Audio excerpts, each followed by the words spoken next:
bienvenue à la découverte de la Super Soco TC Max, la moto électrique du constructeur Super Soco. Dans sa version TC, on la connaissait, mais un peu moins dans sa version TC Max.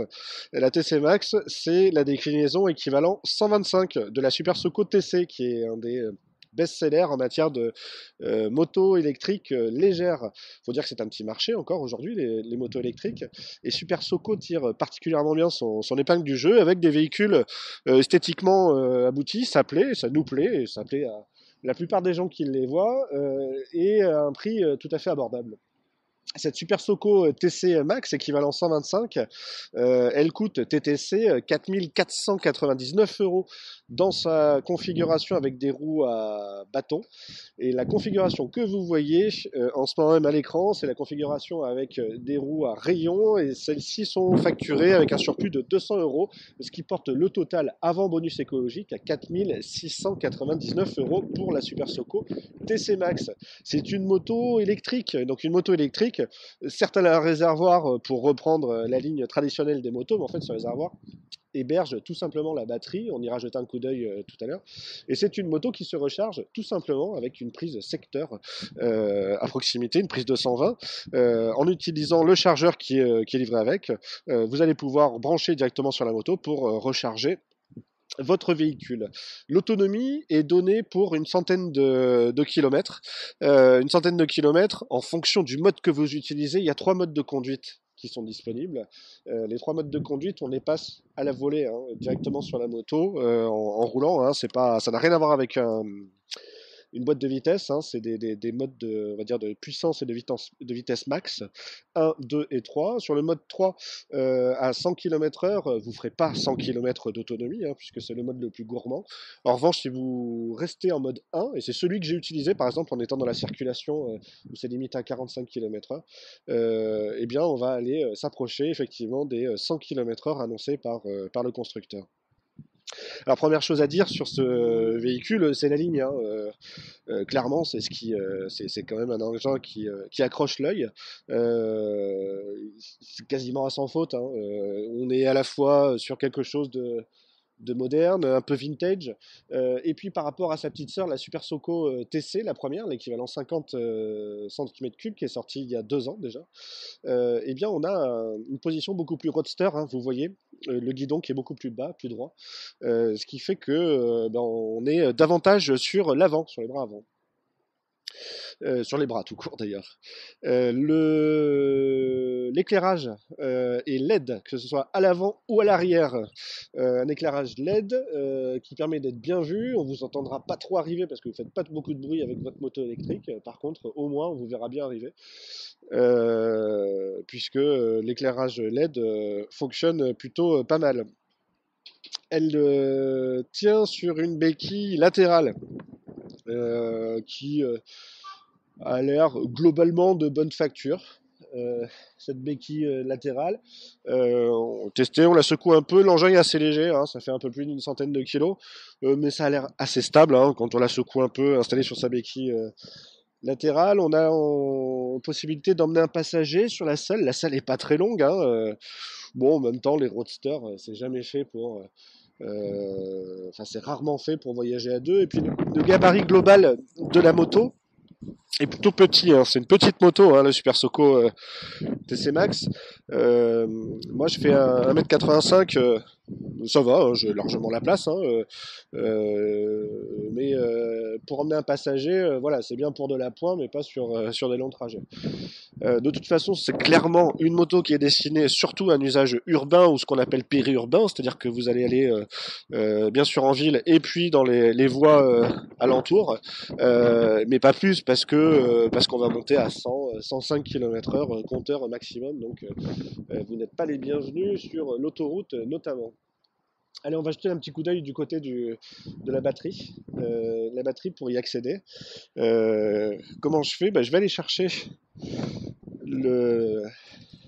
la serrure, hop, qui est ici. Voilà, et je peux libérer ainsi, ouvrir le réservoir, le faux réservoir. pour accéder à la batterie, à l'enclume, devrais-je dire, qui fait 18 kg et qui est amovible. Voilà, donc c'est pas forcément très simple enfin, à transporter, hein, c'est assez lourd. Mais bon, ça a le mérite d'exister. C'est rare hein, sur des véhicules équivalent 125 d'avoir la possibilité d'extraire la batterie. En général, les batteries lithium sont fixes dès qu'on a un véhicule équivalent 125. Donc ça, c'est quand même un bon point. Il reste plus de place. Hein. Par contre, une fois que la batterie est logée dans le réservoir, eh bien, cette batterie, elle va rester, elle va occuper tout l'espace. Vous voyez, il reste plus grand-chose. Euh, Évidemment, on n'a pas de capacité d'emport par défaut. Bon, en cherchant bien, on peut se débrouiller pour pouvoir ajuster un top case. Moi, je trouve que c'est vraiment dommage, vu la ligne de l'engin. Maintenant, chacun a ses goûts et notamment en matière de praticité, parfois l'utile l'emporte sur le beau. Donc le compteur, toujours dans l'esprit du véhicule, hein, néo-rétro, à la fois moderne sur la partie digitale et puis un peu à l'ancienne avec la vitesse instantanée avec l'aiguille. Et puis les commodos sont les mêmes que ceux que l'on trouve sur la Super Soco TC, et notamment la possibilité du passer du mode 1, 2 ou 3, et la présence non pas d'un bouton démarreur mais d'un coupe-circuit. Le coupe-circuit c'est utile sur les véhicules électriques, comme ils ne font pas de bruit. Pour ne pas être surpris, je vous engage à appuyer sur le coupe-circuit dès que vous devez la manipuler sans être dessus. Autre chose à vous montrer, à partager avec vous, c'est la présence d'un système pas tout à fait keyless, mais en tout cas qui détecte la présence de la clé à proximité pour mettre en marche le véhicule et l'alarme, notamment. Comment je fais? Je déverrouille l'alarme, j'appuie sur le bouton Power, et puis c'est parti, elle est sous tension. Et à partir de ce moment-là, je sélectionne mon mode 1, 2 ou 3, en fonction de la façon dont je veux rouler. Voilà, le mode 1, ça va très bien quand on est en ville, il va à 50 km/h. Moi, ça m'allait en tout cas dans des conditions de circulation assez denses. La transmission de cette Super Soco TC Max est elle aussi une nouveauté, puisque on connaissait jusqu'ici Super Soco pour ses moteurs intégrés à la roue arrière. Ben ça c'est fini, puisque maintenant on va avoir une transmission par courroie. Donc un moteur central, le moteur il est situé à l'aplomb du conducteur, et puis une courroie qui transmet à la roue arrière la puissance. Certainement pour des contraintes euh, physiques supérieures quand on est sur un engin qui va jusqu'à 5000 watts en pic, eh bien les moteurs hub peuvent parfois chauffer davantage ou prennent de la place et apportent du poids et peuvent déséquilibrer sensiblement l'engin, en tout cas sur un engin léger comme celui-ci. S'il fallait un gros moteur hub à l'arrière inclus dans la roue arrière, je pense que ce serait un peu déstabilisant, à la fois esthétiquement et puis tout simplement au niveau du centre de gravité. Les suspensions sont correctes, donc on est monté d'un cran hein, en passant de la TC à la TC Max, donc on est plus exigeant aussi, puisqu'on va aller plus vite, on va aller à 5 km. Les suspensions sont correctes, j'ai pas eu de mauvaises surprises. Sur son comportement en général, non plus d'ailleurs, hein, quand on prend des courbes, on n'est pas surpris. Si vous avez l'habitude de faire de la moto, donc vous allez retrouver les sensations que vous connaissez peut-être quand on est sur un roadster, en tout cas au niveau de la position, on est un petit peu en avant, un peu sur les bras. Et puis les premiers tours de roue, vous serez évidemment surpris puisque au pied, vous allez trouver rien, à part le cale-pied.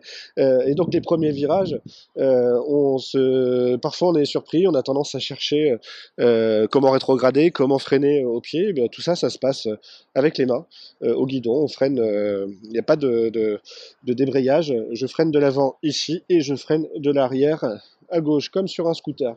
Donc c'est très simple d'utilisation, même si c'est les premiers tours de roue un petit peu déstabilisant pour ceux qui ont l'habitude de faire un peu de moto. Euh, voilà pour l'engin dans sa globalité, quelque chose qui, on le sait, avant même qu'elle arrive, qu'elle soit officiellement commercialisée sur le marché, commence à faire un carton. Hein. Beaucoup de gens en parlent de cette Super Soco TC Max, plutôt pour de bonnes raisons. Euh, et un point important qui est le point pécunier, donc je vous annonçais le prix tout à l'heure, dans sa version jante à bâton, on est à 4 499 euros avant bonus écologique. Et on va pouvoir aller chercher 750 euros de bonus écologique de prime de l'État. Donc ça c'est pour tout le monde, que ce soit un particulier ou un professionnel, vous avez droit à ces 750 euros.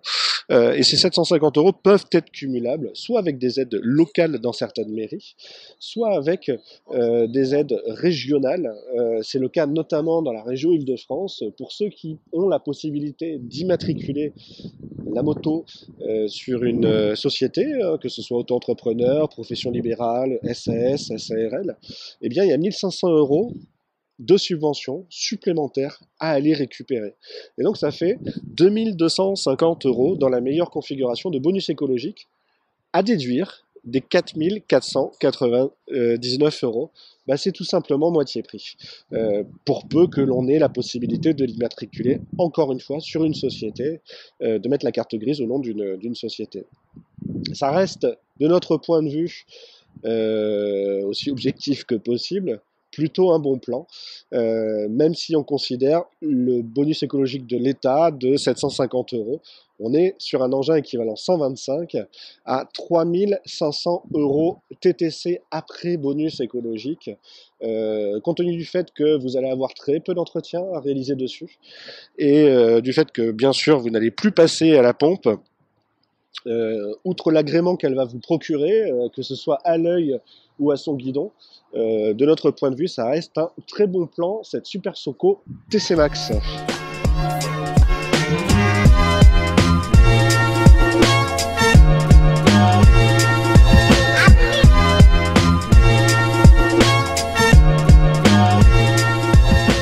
Alors nous voici au guidon du Super Soco TC Max.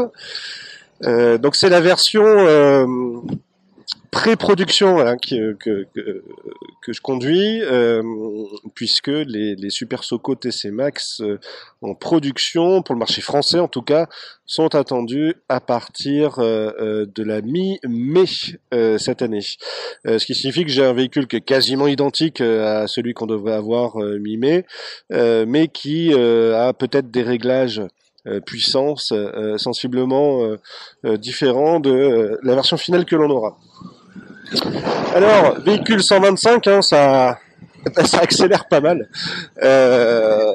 En ville, pour le moment, c'est vraiment largement suffisant. J'ai une transmission par courroie.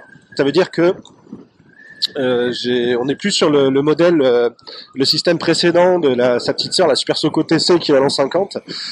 Trop de puissance, trop de couple, donc il faut passer par la courroie pour transmettre à la roue arrière la puissance.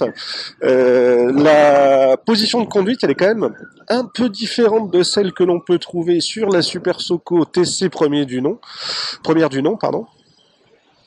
Puisque vous le voyez, j'ai un guidon droit qui est aligné même un petit peu en dessous du réservoir, donc je suis vraiment en mode roadster en fait. Autrement, on retrouve ce qu'on connaissait déjà pour ceux qui suivaient la Super Soco TC, la première, avec des commodos qui n'ont pas évolué. On a toujours les 3 modes de conduite, 1, 2, 3. On est toujours sur une batterie électrique, donc forcément électrique, amovible, et la possibilité de sortir donc cette batterie pour la charger sur une prise de 120 à la maison, au bureau, ou tout simplement utiliser le chargeur qui est livré avec. Et avec ce chargeur, vous allez brancher sur la moto, sur le côté, il y a une prise pour effectuer la recharge. Voilà. Je vais faire un petit trajet urbain et essayer de m'approcher d'une voie un peu plus rapide pour qu'on puisse voir à combien elle monte cette fameuse Super Soco TC. Ça nous fera également un test grandeur de son autonomie, en tout cas avec ses réglages actuels. Il faut bien avoir en tête que là les réglages qu'on a sont peut-être des réglages un peu différents qui sollicitent davantage la batterie et peuvent nuire à son autonomie. Ah, ça accélère bien, c'est vraiment agréable. C'est pas explosif, je suis pas au guidon d'un gros cube, mais on a ni l'à-coup qu'on peut avoir sur certains modèles électriques au démarrage, c'est fluide, ni le trou qu'on peut avoir par la suite sur d'autres modèles électriques. C'est bien équilibré. Voilà. Donc ça pousse. Hein. Bon, pas de quoi faire du wheeling hein, non plus, mais l'accélération est constante. En tout cas jusqu'ici, puisque j'ai pas pu dépasser les 60 km/h, je suis en ville, on va essayer d'aller un peu plus vite en allant dans une zone qui le permet. Voilà, donc là je suis en mode 1, c'est le mode le moins puissant, le moins rapide. Ben, le mode 1, il est bridé à 50 km/h et il est pas mal aussi quand on est en ville, dans une situation de circulation dense, là comme celle-ci, puisque ça me permet aussi d'avoir des accélérations moins fortes, pas me faire surprendre hein, quand on a peu d'espace pour passer ou pour accélérer. Ça évite d'aller toucher le pare-choc de la voiture devant. Voilà, alors c'est étonnant parce que c'est une moto électrique et on s'attend pas à avoir des variations de puissance en fonction du régime moteur. Et en fait, c'est un peu ce qui se passe. Mais par exemple, là, donc je vais pas très vite, je suis à 45-50 km/h et je m'amuse à accélérer par à coup. Et je sens que j'ai vraiment beaucoup plus de reprises, plus de puissance que quand je suis à un régime inférieur. Donc on n'est pas complètement déstabilisé par rapport à nos habitudes sur des véhicules thermiques où on a un maximum de puissance sur une plage, sur un régime donné. C'est un petit peu ça là aussi, finalement. Et c'est mieux, hein, comme je le disais, on n'a pas la coule au démarrage, on est moins surpris. Alors ça donne quoi en tenue de route? Il n'y a pas de surprise. Hein. Ça semble plutôt sain. Donc on peut bien prendre son virage, on arrive à tenir la trajectoire que l'on souhaite. Alors ben, on en profite justement là, pour voir comment elle monte cette TC Max. En version pré-production, je le rappelle, c'est pas la version définitive. Eh bien, on est sur un petit 95 compteur. Ça veut dire que c'est suffisant pour passer en vie. On est même sur un 100 km/h compteur. Un peu plus à l'envers, J'ai vendu trop tôt la peau de l'ours. On frise les 105, le compteur, hein, donc on peut enlever, je pense, en vitesse radar, vitesse réelle, un bon 5-10 km/h. Mais c'est bien, vous voyez, là je suis sur une voie rapide. Je suis pas en difficulté par rapport à ma vitesse maximale. Alors évidemment, j'ai pas la reprise d'un gros cube hein, pour pouvoir doubler rapidement. Mais en même temps, j'ai pas le droit. Là où je suis, c'est limité à 110. Et les 110, ben, j'en suis pas loin. Donc ça, c'est très bien. C'est vraiment une bonne surprise. Surtout qu'on y monte assez vite. Hein.